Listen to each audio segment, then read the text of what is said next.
sang đi hin vang khô ngồi ruồi hiểu ni lâu in sắc mình phar nam suk môi tu har rang hoi sen na pham man lâu ti lung lai trong khứ lai nghe ngô in pham sang đi in vang khô ngồi ruồi in sắc mình il ni no ni phar nam pasal tra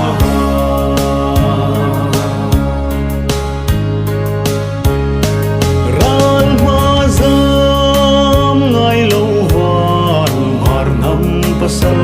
tra in sắc mình lung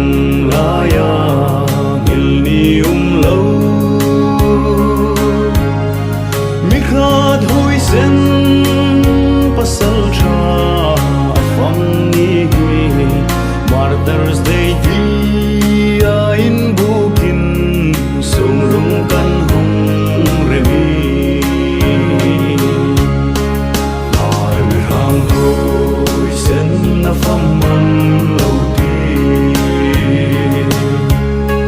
lung lai trong khứ lai nghe ngô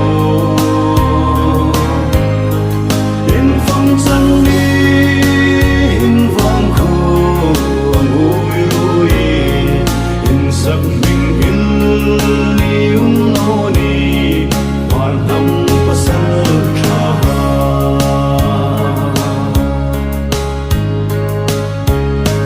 mar pasal tra hui sin hai zamulan lim pe ya am san tu ding kholam trun zayan re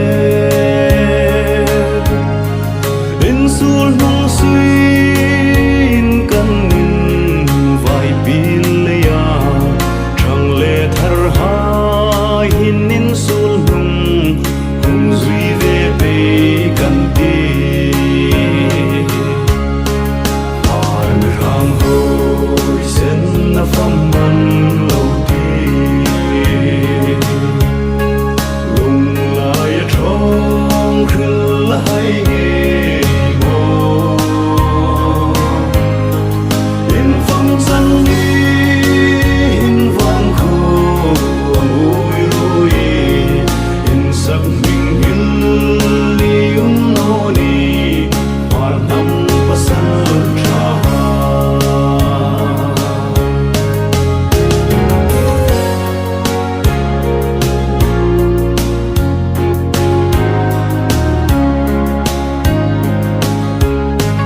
mar pasal tra hui sin hai zamulan lim pe ya am san tu ding kholam trun zayan re in sul nong suy